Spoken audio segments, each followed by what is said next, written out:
Hello and welcome to Unspooled. Today we are reviewing the 2017 film Wonder Woman, directed by Patty Jenkins, starring Gal Gadot, Chris Pine, and Robin Wright. Now, this movie is undoubtedly, without question, the best of the DC studio films, which, at least to my knowledge, contains Batman vs. Superman and then Suicide Squad and now this, and then Justice League in in a week at this point. So, this is undoubtedly the best of that trio so far. Now, that being said, this is still far from a great film, if you ask me here. Now, Gal Gadot is great in her role as Diana Prince as Wonder Woman. She's great. Chris Pine's fine. Which is how I feel about most of his roles. Captain Kirk, he's fine. In this film, he's fine. Robin Wright, I don't remember what she does, but she's probably fine as normal. So she's probably pretty good as she was Wonder Woman's mother. Okay, that would make sense. Okay, so yeah, so fine. Been unnecessary of a part though to me there. But cast is fine as usual in most superhero films. Cast's usually fine. This one, they're good. They range from great, in Gal Gadot's case, to okay. Ultimately, this movie feels way too long to me. This is one of the few times I will ever say that this movie was too long. You could have cut at least 20 minutes here, and it still have been even better then. Because I wouldn't have had to sit there for an hour wondering, when is something going to happen? When is something interesting going to happen? When's the interesting part start? Took forever to start. Once it did, though, I will say the two action sequences in this film are great, though. The action sequences are phenomenal. Unfortunately, there is a very flimsy and lackluster character building plot around them, though. A lot of the character building scenes aren't particularly interesting, like when Wonder Woman goes shopping. I didn't really need to see that. Sure, it provided for a few minutes of comic relief, but I really didn't need to see her go shopping for a new outfit. Really didn't. I really didn't need to see her and Chris Pine dancing in a snowfall. Really could have done without that. Many other things I could have done without. A lot, like the first hour of this movie is just Wonder Woman on the island of the Amazons. You could have cut that in half easily. I could have done without the scene where she jokes about Chris Pine's penis. I could have done without that scene. I could have done without the Wonder Woman as a 5-year-old scene. I could have done without that section. Could have done without the training montage. Okay, this is Wonder Woman. I get it. She's a super great fighter and whatnot. I don't need you to show me her training here, Patty. I don't need to see this. But that aside, the action scenes are great. Patty Jenkins' direction on action scenes, terrific. The rest of the film bores me most of the time. The other thing that I will say that I did not care for one bit, there are a couple more things I did not care for. There's this really, to me, stupid and unnecessary twist in the third act as to who the main villain is. Really could have done without that. Or at least execute it much better.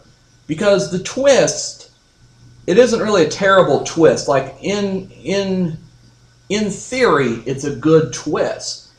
The issue is who they change the identity of the main villain to is so stupid. I'm not going to tell you who it is, but it's a character you've seen for maybe 5 minutes before this point, which is really not a great idea. Our main villain is this guy who we've seen for 5 minutes. Yes. Okay, admittedly, when the main villain puts on his main villain suit, looks really cool. Unfortunately, it was a really dumb twist to that guy being the main villain. Ultimately, there is also then a tie-in at the end to Justice League where we see Wonder Woman emailing with Bruce Wayne, like, okay, so we've established she's in the modern day, and okay, she knows Bruce Wayne, and blah, blah, blah, blah. Okay, fine, whatever. I get you had to do that. My issue is that they also established that at the beginning of the movie. And we see this picture that Bruce Wayne found somewhere, somehow, not really explained on that part, but whatever. And he mailed, kind of, to Diana. And then she flashes back to the whole movie. So, my issue with that is that we see this picture, and we see all these people. So we know, okay, Chris Pine, there's no chance he dies until after we see this picture taken. So for the first action sequence, where it's like, oh, Chris Pine could get shot and killed here. It's like, wait, no, we haven't seen that picture taken yet. It hasn't been possible for them to take that picture yet. None of these characters here can possibly get wounded or die here. And that removes pretty much all of the tension and stakes from the movie until we get to when we see that picture taken, which is about halfway through the runtime. Or not really, because it's about 2:40. I'd say that happened, or it's about 2:20. I'd say that happens, I didn't time it exactly, but probably around like the 100-minute, 110-minute mark. So a bit over halfway through, and then we're finally at the point where, okay, we know Diana survives. There's no way Wonder Woman dies here. But now we don't know any of these others. They could die, they might not. We don't know. Right. Obviously, they eventually will at some point, but is it going to be shown explicitly in the film or not? We don't know. At that point, and that's when it gets really good, is when we get into that part, after the stupid Chris Pine Gal Gadot dance scene, after that part, that's when we get into the more interesting, fun parts of the movie, where then there are stakes here. We know, okay, all these characters that aren't Wonder Woman could get injured or die here, and we know, okay, we're building up to the final conflict with this villain that Wonder Woman herself has been building up. We're going to find out, is this villain actually existent or not? And if so, we know we're building up to that reveal. So that's when the movie gets really good. Unfortunately, the first hour and 40 minutes or so is either very tedious and boring, which is most of the stuff with Diana on the Amazon island, at least until Chris Pine shows up, is not very interesting, not very fun to watch. Then when Chris Pine finally shows up, we then do get a pretty cool action scene on that island, and then we get back to boring for another hour roughly, until, okay, here's this next action scene where we know no one can get injured because we haven't seen this photo taken yet. And then the photo's taken, and then we get a really good movie for the last 45, 50 minutes. Is really, really good. Unfortunately, that first hour and a half is really not, at least for me. So ultimately, this is a fine addition to the superhero film landscape and easily the best DC studio film. Unfortunately, it's not a great film by any measure, if you ask me. Except that last 45 minutes is really great. The rest of the stuff before it definitely should have and could have chopped down or changed in some way. So I gave this film a 77%. Okay. I also think Gal Gadot is great as Wonder Woman, but I think she needs a bit more muscle on her. She just need to hit the weight room or something and add a couple more pounds of muscle, and she'd be a bit more believable as Wonder Woman. the same as you, the movie is way too long. Nearly 2.5 hours. I'm sorry, but yeah, that first, hour, hour and a half could be, I just think, take that first hour and a half, get rid of it all, rewrite it a little bit, make it a half an hour, it'd be a lot better movie. And sorry, I know maybe this is a different universe they're in, but knowing that Wonder Woman helped defeat the Germans in World War I is not my ideal of. Well, I'm sorry. I mean, that's not the most ridiculous plot involving Germans from this year. No, but I mean, we had the Transformers fighting in World War II earlier this year, so it's just not. It doesn't work for me. I'm sorry. And when Chris Pine, she rescues him, and I'm thinking, okay, I'm Wonder Woman, let's say. Mm-hmm. Some guy I rescue, and he says, there's a war, and I'm on the good side, and I need you to help me kill the bad side.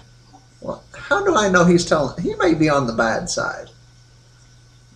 Of course, anyone that's on their side is going to be on the good side, of course.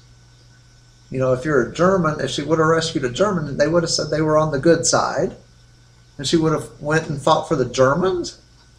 See, she had no idea. Probably. Yeah. She didn't know who the good side was. Right. So, for a person who in the movie said she was a pacifist should not have been in the war. Okay, anyway, but the CGI, unlike other movies, the CGI sometimes is not done very well in this movie. I saw flaws in the CGI that, it was like, whoa, what happened there? But, it wasn't often, and when I say introduce the real villain, nearly 2 hours into the movie, that is not good. I'm sorry. No. That is, to me, poor plotting. That you go, yeah, we want them to think this is the villain. We want to, okay, now let's show them the real villain. Like, give me a break. No, you don't do that. Well, it is a Zack Snyder script, so yeah, I know. And you're gonna have issues that arise there. Yes. Sometimes he's brilliant, other times he's incredibly stupid. This one teetered in the middle. Yes, Chris Pine is really good, and I thought he almost stole the movie from Wonder Woman. He was the star of the show, but they probably figured that out and said, okay, let's kill him off. So they gave him some stupid role to do there to kill him off. So, which I shouldn't have mentioned that, but that's a little bit of a spoiler. Just a hair. But to most of the third act. Yeah. There's going to be a second movie, I'm sure. I don't know where you go at this point. I don't know either. Honestly, in the story, Wonder Woman fights in World War II, but or something. But hopefully it'll be a little bit better than this, because they won't need to spend 90 minutes on a backstory of her life. And what I'm afraid of is that we're going to see her go back to the island and tell them all about, yes, I defeated this dude and whatnot. For an hour. Probably. More training, etc. Yeah, that's what I'd be afraid of in a sequel. Yes. The whole backstory thing, like I think I said before, is just, I know this is an origin story, so you have to do a little bit of that, but an hour and a half of that was way too much. And I have a problem with action scenes where every action scene, it seemed like. Now, maybe I missed a couple, but every action scene in this movie, when she like kicks or she jumps, slow motion. Let's slow it down and you can see her turn around and kick somebody. The slow motion part, just, once or twice is fine. But every single action time she does something, no. Gee, that was too much for me. The other thing I will say on the action scenes is that for a woman, for a person who has never seen or heard of a gun or anything before, she is very adept at blocking bullets with her wrist shield thing. Yes, she is. Very much.